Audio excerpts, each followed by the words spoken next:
Hello students, welcome back. कैसे हैं आप सब? उम्मीद करता हूं काफ़ी अच्छे होंगे, घर पे होंगे, सेफ होंगे। मैं हूं आपका दोस्त डॉक्टर अभिषेक और स्वागत है एक बार फिर से आप सभी भारत के फ्यूचर डॉक्टर्स का। तो आज की जो हमारी टॉपिक है ये बेहद इंपॉर्टेंट है हर एक नीट एस्पिरेंट के लिए। जी हाँ, मैं बात कर रहा हूँ फिजिक्स को लेकर। मेरे पास अक्सर नंबर ऑफ फ़ोन कॉल्स आते हैं, मैसेज आते हैं, कमेंट्स आते हैं कि सर फिजिक्स कैसे पढ़ें, फिजिक्स के न्यूमेरिकल्स कैसे सॉल्व करें, फिजिक्स सर मेरी वीक है और मुझे सपना आता है कि मैं डॉक्टर बनूं। तो यार, अगर आपका ड्रीम है कि आप डॉक्टर बने, आप नीट एग्जाम में पार्टिसिपेट करें, तो विदाउट फिजिक्स आप एक अच्छे गवर्नमेंट कॉलेज नहीं जा सकते हैं। यूँ कहें कि आपको MBBS मिले, इसकी पॉसिबिलिटी बहुत कम होती है। तो अगर आपका सपना डॉक्टर बनने का है तो आपको फिजिक्स सीखना पड़ेगा, फिजिक्स पे आपको एक्सपर्ट बनना पड़ेगा। कम से कम आपको फिजिक्स पोर्शन से 70 to 75% क्वेश्चन सही करने होंगे, तभी आपको एक बेस्ट गवर्नमेंट कॉलेज मिलेगा। तो सवाल अभी आता है कि सर आपने बताया, हमने माना, लेकिन कैसे हम फिजिक्स पढ़ें, फिजिक्स को पढ़ने का क्या है बेस्ट तरीका क्या है, कैसे न्यूमेरिकल्स को सॉल्व करें। मैं आपको सब कुछ बताऊंगा छोटी सी वीडियो के माध्यम से, लेकिन उससे पहले एक छोटा सा एग्जांपल मैं आपको देना चाहता हूं ताकि आपकी जो आंखें बंद है अभी तक वो खुल सकें। आपने करना क्या है कि एक रस्सी लेनी है, सॉफ्ट सी रस्सी लीजिएगा और छत पर जाइएगा अपने आप। आपकी छत पर आसपास बाउंड्री होती है, उसमें पत्थर लगे होते हैं, ईंट लगी होती है, तो उस रस्सी को आप जो है उस पत्थर पे रगड़ना स्टार्ट करिएगा क्रॉस में। आप देखोगे कि कुछ समय के बाद वो पत्थर कटने लगता है।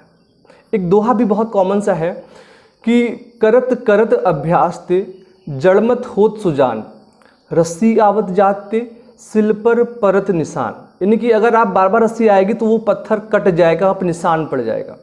तो जब एक सॉफ्ट सी रस्सी एक हार्ड से पत्थर को काट सकती है, तो फिर आप क्यों, जो एक डायमंड है जिसके पास बहुत सुप्रीम पावर है, वो फिजिक्स नहीं सीख सकता है। वो फिजिक्स जो आपके लाइफ को गोल्डन बनाने वाली है, वो फिजिक्स जो आपको नीट एग्जाम में अच्छा स्कोर दिला के आपको MBBS दिलाने वाली है, तो उस फिजिक्स को आप नहीं सीख सकते हो। बिल्कुल सीख सकते हो, बस आपको अपनी आंखें खोलनी है और पढ़ना स्टार्ट करना है। सवाल अभी आता है कि सर फिजिक्स कैसे पढ़ें और कैसे हम न्यूमेरिकल्स को सॉल्व करें। सबसे पहले हम बात करेंगे कि फिजिक्स कैसे पढ़ें। मैंने आपको बताया कि पहली बार आप जब पढ़ाई स्टार्ट करें, आप अभी 9th में है, 10th में, फर्स्ट ईयर में है, तो आपका जो टीचर है, सब्जेक्ट टीचर है, वो आपके पास बेस्ट एग्जाम्पल है आपको चीज़ों को समझाने के लिए, आपको कोचिंग से बचाने के लिए। आप उसी से पढ़कर भी फिजिक्स सीख सकते हो। आपके पास जो बुक होती है, तो सबसे पहले तो आप पूरी बुक को ही छोड़ दो, पूरी बुक नहीं पढ़ना है।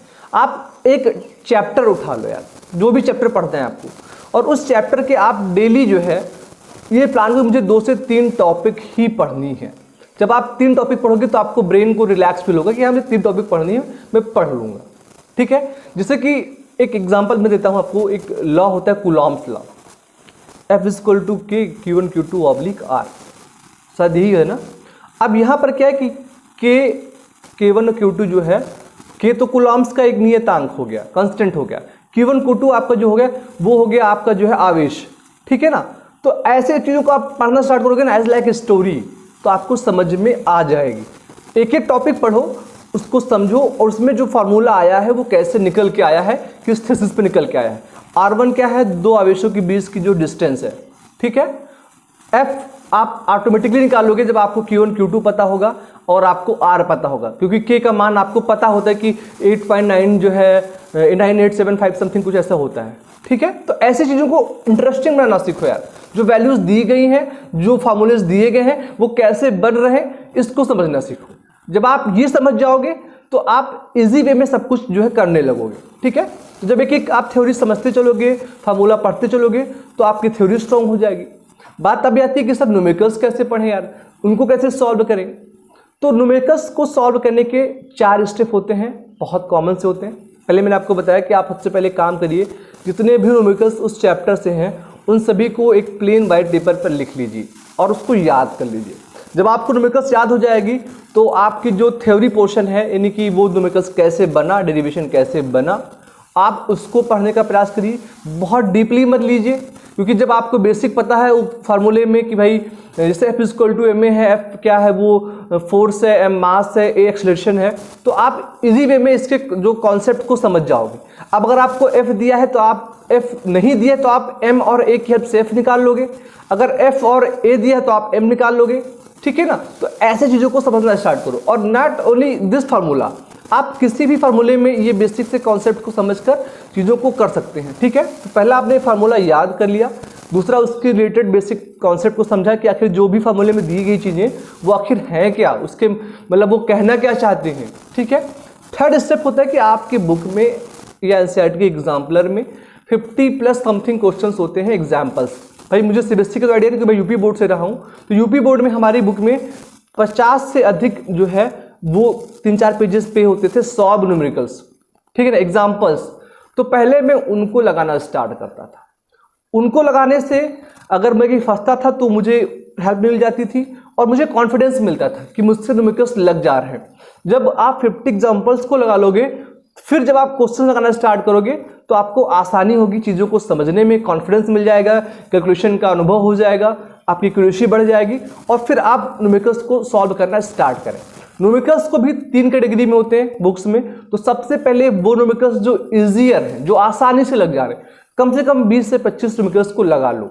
उसके बाद वो क्वेश्चन जो मॉडरेट टाइप में थोड़ा सा डिफिकल्ट है उन पे जाओ और फिर जो है डिफिकल्ट वाले तीनों को ही सॉल्व करना है। ऐसा नहीं कि आपने इजी लगा लिया, बस मुझे आ रहा है, आप स्किप करके एग्जाम में गए, भाई कुछ पल्ले नहीं पड़ा कि क्वेश्चन कहाँ से आ गया। तीनों ही क्वेश्चंस को लगाना होगा। अगर आप फिजिक्स के न्यूमेरिकल्स नहीं सीख पाओगे लगाना तो फिर फिजिक्स रट्टा मार के आपको कभी नहीं आएगी। ठीक है, तो एक बात और इंपॉर्टेंट होती है कि जितना आप न्यूमेरिकल्स को लगाओगे, जितना आप प्रैक्टिस करोगे, उतनी आपकी एक्यूरेसी बढ़ेगी, उतनी भी कैलकुलेशन स्ट्रांग होगी। और जब आपकी कैलकुलेशन स्ट्रांग हो जाएगी तो न्यूमेरिकल्स कहीं से भी आए आपको बहुत आसानी होगी।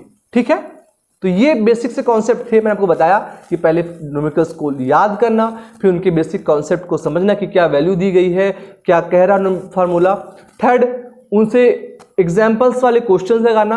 और फोर्थ स्टेप पे आपको आपके जो बुक के क्वेश्चंस हैं, एनसीईआरटी एग्जाम्पल के क्वेश्चन हैं, डीसी पांडे के क्वेश्चंस हैं, उनमें इजी टू डिफिकल्ट के क्रम में चलना है। इजी लगाएंगे, इजी लग जाएगा तो हमें आत्मविश्वास बढ़ेगा, फिर हम और डिफिकल्ट लगाएंगे, वो लगेगा।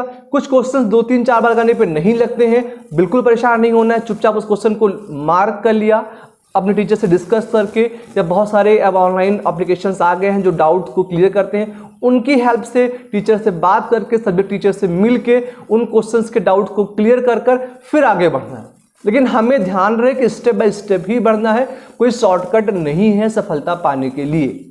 ओके, सो गाइस, छोटी सी वीडियो थी, मैंने कोशिश किया अपने एक्सपीरियंस से आपको बताने का प्रयास किया कि आप कैसे फिजिक्स पढ़ सकते हैं। बाकी की चीज़ें जो है काफ़ी लंबी हो जाएंगी, मैं आपको बहुत समय नहीं लूँगा। आपसे एक रिक्वेस्ट है यार कि प्लीज़ अभी आप सुधर जाओ, अच्छा रहेगा। समय सुधारेगा तो बहुत प्रॉब्लम होगी। थैंक यू सो मच, जय हिंद।